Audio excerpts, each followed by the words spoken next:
May kinalaman ba ang kabaitan kaya hindi ka mayaman? Kapag sinabing mabait, kadalasan positibo agad ang iniisip natin. Mapagbigay, matulungin, marunong makisama.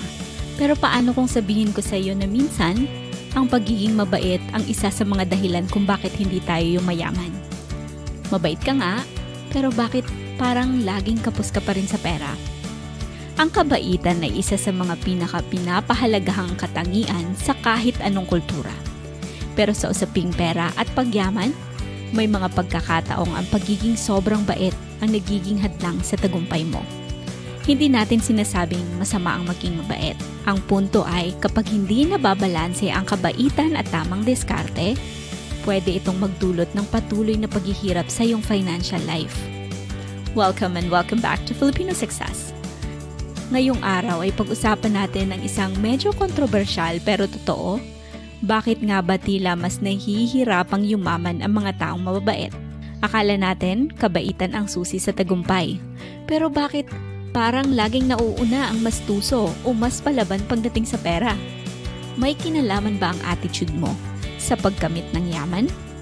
Pero bago natin himayin yan, huwag kalimutang mag-subscribe sa ating channel at i-hit ang notification bell para updated ka sa mga susunod nating uploads.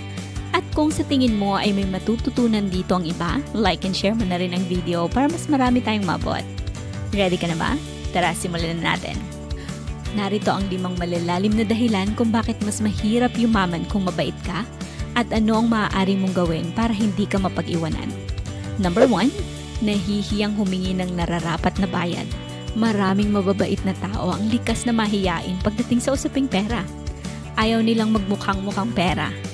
Kaya kahit puyat na, pagod na, at sobrang effort na ang ibinibigay nila sa trabaho o proyekto, tinatanggap pa rin nila ang mababang bayad. Minsan, libre pa. Ang problema dito ay hindi lang nawawala ang kita mo, kundi nawawala rin ang perception ng value ng ginagawa mo. Kapag ikaw mismo ay hindi naniniwala na dapat kang bayaran ng tama, ganoon din ang magiging tingin ng iba. Ang paghingi ng nararapat ay hindi pagiging sakim. Ito ay pagbibigay halaga sa sarili mong oras, kaalaman, at pagod. Kung gusto mong yumaman, kailangan mong ituring ang sarili mo bilang isang asset.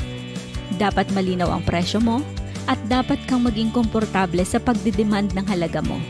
Tandaan, hindi charity ang negosyo mo. Kaya dapat mas patas ang palitan.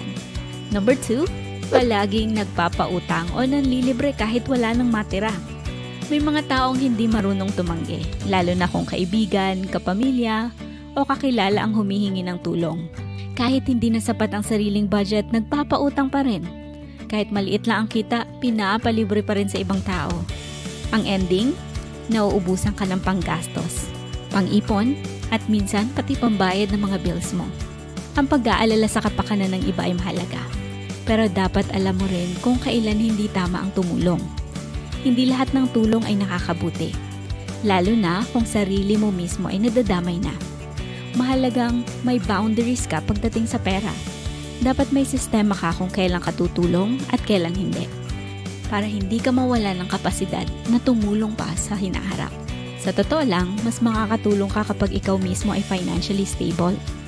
Ang tulong na galing sa sobrang income mo ay sustainable. Pero kung ang ibibigay mo ay mula sa wala, pareho kayong mahihirapan.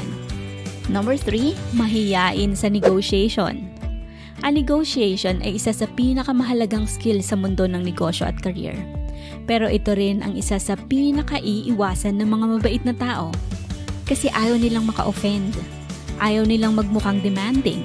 Pero sa ganitong mindset, nawawala ang maraming opportunities para sa mas malaking kita. Halimbawa, may job offer ka, pero hindi mo kayang tawaran. May client ka, pero tinanggap mo agad ang terms kahit masyadong mababa ang offer. Sa ganitong sitwasyon, ikaw ang laging talo. Dahil sa kabaitan mo, pinapalampas mo ang pagkakataong makuha ang tunay na halaga ng ginagawa mo. Hindi ibig sabihin na pag marunong kang makipag-negotiate, masama ka na. Negotiation is simply asking for what's fair. At sa bawat successful na negotiation, mas lumalapit ka sa financial freedom mo.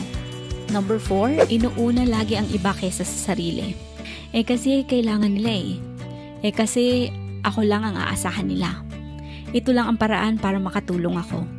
Ganito mag-isip ang maraming mababait na tao. Hindi nila iniisip ang sarili. Lagi silang huli sa listahan. Pero habang tumatagal, nasasanay kang maging second priority. Napapabayaan mo na ang health mo, ang skills development mo, at higit sa lahat, ang financial growth mo. Kasi inuubos mo ang oras, resources, at pera mo sa iba.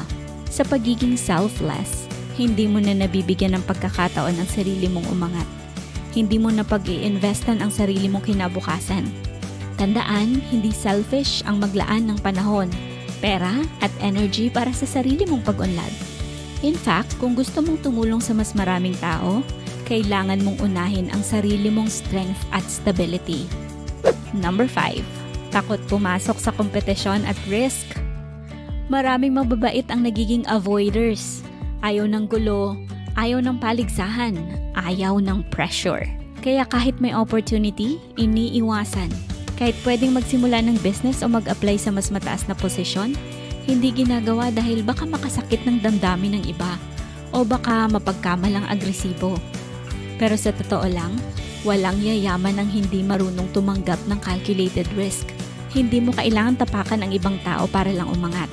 Pero kailangan mong maging matapang para subukan ang mga bagay na makakatulong sa growth mo. Kung palagi mong pipiliin ang safe na landas dahil lang sa ayaw mo maka-offend o makipagkompetensya, baka palagi ka ring manatiling safe lang ang kinikita. Hindi sapat para makaipon, hindi sapat para umasenso. Hindi kasalanan ang pagiging mabait, pero sa mundong ito, kailangan ng balanse. Kailangan ng kabaitan na may disiplina, kabaitan na may boundaries, at kabaitan na may wisdom. Mas maraming matutulungan ang isang taong maayos ang pinansyal kesa isang taong laging nauubusan. Kaya kung mabait ka, huwag mong kalimutan, pwede kang tumulong nang hindi ka nauubos. Pwede kang yumaman nang hindi mo kailangan maging masama. Kailangan mo lang ng tamang mindset at matatag na diskarte. At dahil nakarating ka sa part na to, salamat sa iyong oras at sana'y na-inspire kita. Please subscribe for more videos like this with notifications on. At sana'y yumaman ka.